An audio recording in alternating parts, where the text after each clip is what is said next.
এই সংবিধান সংস্কার যাতে না হয়, এই জটিলতা, এটা কিন্তু পুরাটা একটা ইঞ্জিনিয়ারিং আজকে আমরা দেখতে পাচ্ছি।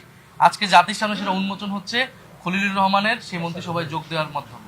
আমরা মনে করি যে আজকে সরকারি দল হিসেবে তারা যে সংবিধান সংস্কার পরিষদের শপথ নিল না, এটা গণভোটের যে গণরায় এসেছে হ্যাঁ পক্ষে, সংস্কারের পক্ষে, সেই রায়কে বৃদ্ধাঙ্গুলি দেখানো হয়েছে এবং প্রতিশ্রুতি ভঙ্গ করা হয়েছে। সরকার গঠনের প্রথম দিনই যারা প্রতিশ্রুতি ভঙ্গ করলো তাদের কাছ থেকে এই দেশ জাতি বা আমরা কি আশা করব সেটা সবার মনেই প্রশ্ন তৈরি হয়েছে। এবং এটা শুধু রাজনৈতিক প্রতিশ্রুতি ভঙ্গ নয়, এটা কিন্তু আইনি সংকট এবং জটিলতা তৈরি করেছে।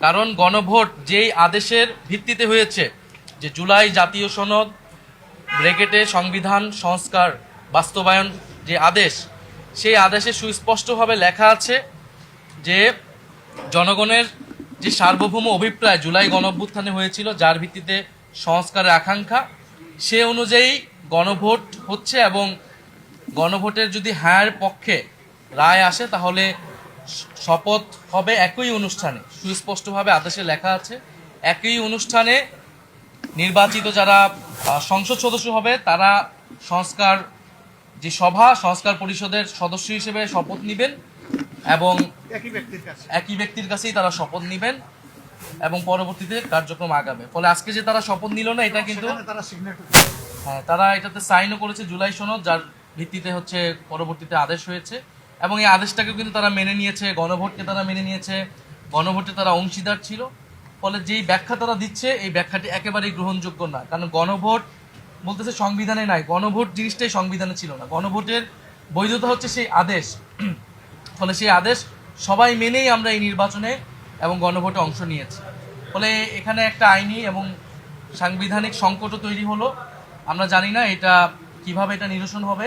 আমরা আহ্বান করব যে তারা দ্রুত সময়ের মধ্যে শপথ পাঠ করে এই সংকটের নিরসন করবে এবং জনগণের প্রতি কাছে যে আমাদের সকলের প্রতিশ্রুতি ছিল সংস্কারের পক্ষে, সেই প্রতিশ্রুতির পক্ষে কাজ করবে। খলিলুর রহমান সাহেব যে আজকে ইন্টারিম গভর্নমেন্টের উপদেষ্টা হয়ে বর্তমান সরকারে যোগ দিয়েছে, এটা অনৈতিক এবং তাকে ইন্টারিম গভর্নমেন্টকে সরকারে নিয়ে যাওয়াটা একটা অনৈতিক কাজ।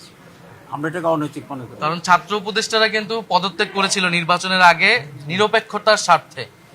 তখন কিন্তু ব্লেম দেওয়া হয়েছিল যে এই ছাত্র উপদেষ্টা একটা দলের সাথে সংযুক্ত, তারপরেও ছাত্র উপদেষ্টা পদত্যাগ করেছিল। এখন খলিলুর রহমান উনি যদি এই বিএনপির সরকারে মন্ত্রী হন বা সরকারের অংশ হন, তাহলে কিন্তু এটা প্রশ্ন উঠবে যে আগের অন্তর্বর্তী সরকারে উনি তাহলে ওই রাজনৈতিক দলের পক্ষ হয়ে কাজ করেছেন।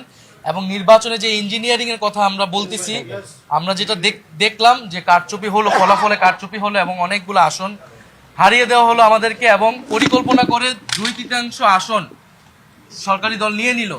এই সংবিধান সংস্কার যাতে না হয়, এই জটিলতা, এটা কিন্তু পুরাটা একটা ইঞ্জিনিয়ারিং আজকে আমরা দেখতে পাচ্ছি। আজকে জাতির সামনে সেটা উন্মোচন হচ্ছে খলিলুর রহমানের সেই মন্ত্রিসভায় যোগ দেওয়ার মাধ্যমে।